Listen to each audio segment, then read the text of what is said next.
আখাউড়ায় জায়গা সম্পত্তির বিরোধের জেরে বাড়িঘরে হামলা ভাঙচুর, প্রতিবাদে সাংবাদিক সম্মেলন। ব্রাহ্মণবাড়িয়ার আখাউড়া উপজেলার রামধনগর গ্রামে জায়গা সম্পত্তির বিরোধের জেরে ইদ্রিস মিয়া ও কুতুব মিয়া গংদের নেতৃত্বে আলেফ খানের বাড়িতে হামলা ভাঙচুর ও লোটপাটের অভিযোগ উঠেছে। আজ বুধবার সকালে এ হামলার প্রতিবাদে ভুক্তভোগী আলেফ খান তার নিজ বাড়িতে সাংবাদিক সম্মেলন করেছেন। এ সময় লিখিত বক্তব্য পাঠ করে আলেফ খান ও তার পরিবারের লোকজন বলেন, ইদ্রিস মিয়ার সাথে আমাদের জায়গা সম্পত্তি নিয়ে বিরোধ চলে আসছিল এবং আদালতে দীর্ঘদিন মামলা থাকার পর আমাদের পক্ষে আদালত রায় দেন এবং বিবাদীরা যেন জায়গায় না আসতে পারে আদালত নিষেধাজ্ঞা জারি করে এ নিয়ে গত রবিবার সালিস হওয়ার কথা ছিল, কিন্তু ইদ্রিস মিয়া ও তার লোকজন সালিসে না এসে আমাদের বাড়িঘরে হামলা ভাঙচুর ও লোটপাট করে। তারা ৩০টি ফলন্ত আমগাছ কেটে ফেলে, একটি ঘর আগুন দিয়ে পুড়িয়ে ফেলে।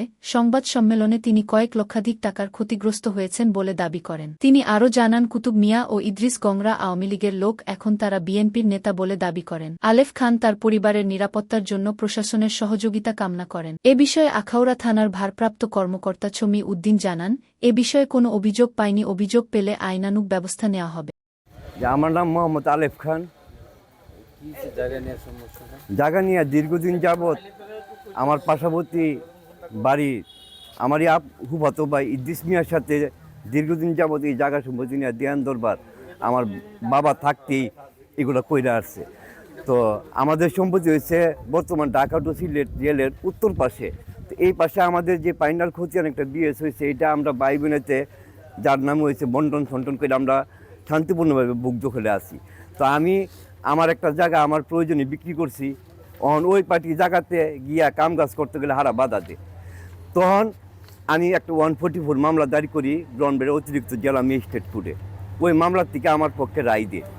তো রায় দেবে থানাতে নিষেধাজ্ঞা, যখন থানার থেকে নিষেধাজ্ঞা এদের বাড়িতে গিয়া বলে পরে কেন নিষেধাজ্ঞা করলো সেইটারে কেন্দ্র করে হারা আমার সাথে এই শত্রুতামি, এই মারামারি, হ্যাঁ, এই দাঙ্গা হাঙ্গামা শুরু করেছে।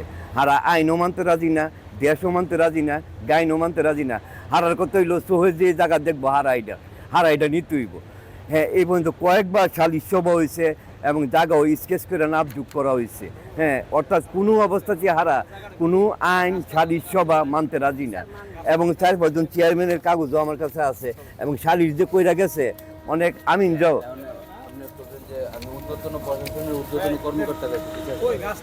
জি, আমি এটি আমার জীবন এবং আমার পরিবারের, হ্যাঁ, সার্বিক শান্তি রক্ষার জন্য ঊর্ধ্বতন প্রশাসন কর্মকর্তাদের কাছে আমি আমার জীবনের নিরাপত্তা এবং আমার পরিবারের জীবনের নিরাপত্তা, হ্যাঁ, কামনা কইরা আমি দাবি করছি যাতে ওনারা আমার, হ্যাঁ, সমস্যাগুলা সলভ করে দেয়।